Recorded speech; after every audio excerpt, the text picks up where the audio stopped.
From the All Indiana Podcast Network. The All Indiana Podcast Network. This is the News 8 Daily 8. Now the latest news. Kylie Conway has all the news you need to know. And more. Please stand by. Now, here's Wish TV's Kylie Conway. Hi, this is Kylie Conway, and this is the News 8 Daily 8 for Thursday, June 18th.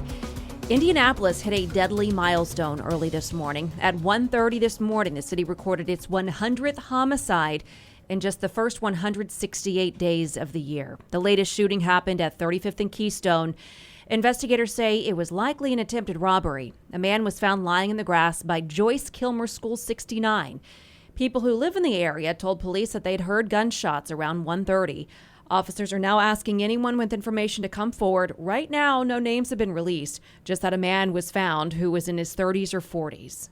Protesters who were met with tear gas and other weapons by the Indianapolis Metropolitan Police Department while demonstrating against police brutality sued the city today to halt the use of the chemical agents and projectiles.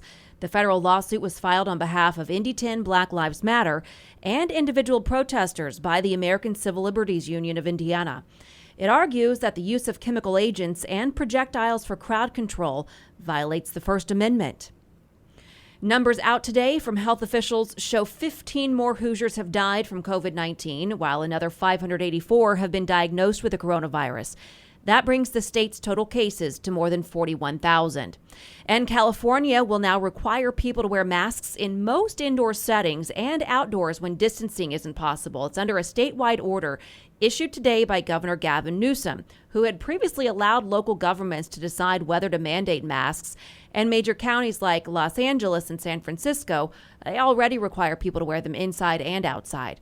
The order will now require people to wear masks when inside or in line for any indoor public spaces, in healthcare settings, while waiting for or riding in public transportation, and in outdoor spaces where it's not possible to stay 6 feet apart from other people. It exempts outdoor recreation where people can stay distanced. About 1.5 million laid-off workers applied for U.S. unemployment benefits last week, a historically high number even as the economy increasingly reopens and employers bring some people back to work. The latest figure from the Labor Department marks the 11th straight weekly decline in applications since they peaked at nearly 7 million in March as the coronavirus shut down much of the economy and caused tens of millions of layoffs. The decline was much smaller than in recent weeks, falling just 58,000. The Supreme Court today rejected President Donald Trump's effort to end legal protections for 650,000 young immigrants. As the Associated Press reports, this is the second time the court has ruled against the president's opinion in 1 week, during election season at that.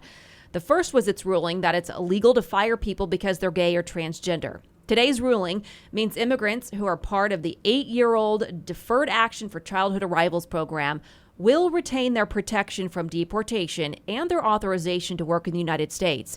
Safe almost certainly, at least through the November election, immigration experts said.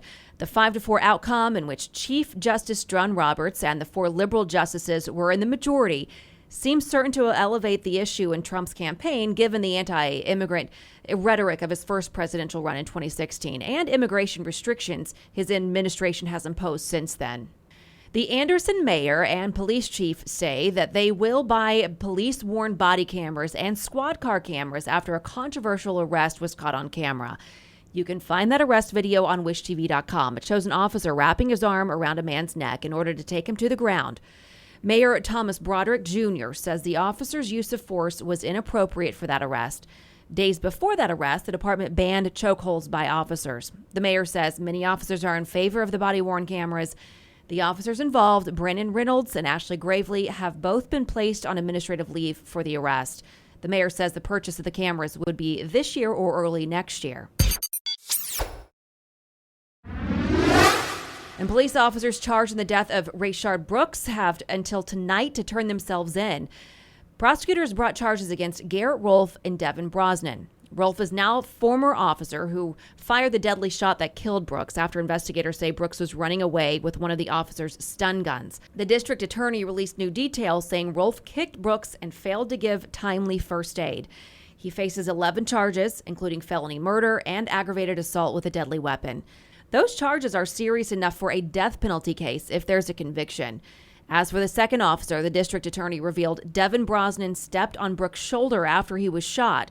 He faces charges for violating his oath and aggravated assault. After the prosecutor made the announcement, the Atlanta Police Department says several officers called off for their shifts. A police reform bill takes another large step forward. The House Judiciary Committee approved the measure after a long session to modify it. Democrats crafted the legislation. Republicans on the committee offered their own version and several changes to the Democratic version. Those efforts failed. The bill includes a ban on chokeholds and would mandate body cameras. The bill heads to the full House for a vote next week. In the Senate, a Republican measure is on course for a vote next week, setting up a clash between the two chambers over which version to use. All right, now to Juneteenth. On January 1st, 1863, President Abraham Lincoln issued the Emancipation Proclamation that legally declared all slaves are free. But some slave masters didn't say a word to slaves and kept them captive even after that proclamation. More than 2 years later, on June 19th, 1865, Major General Gordon Granger from the Union Army rode into Galveston, Texas. He announced that slavery and the Civil War were over. Since the late 1860s, many African Americans celebrate Juneteenth much the same way as July 4th, with community events, parties, and gatherings with family and friends. Juneteenth has even been a state holiday in Texas since 1980, and now for the first time, some major companies are making Juneteenth a holiday for employees. Places like Target, JCPenney, Best Buy, and Nike are just a few. General Motors is asking workers to support the Black community tomorrow by stopping work for 8 minutes and 46 seconds. That's how long the Minneapolis officer knelt on George Floyd's neck before he died.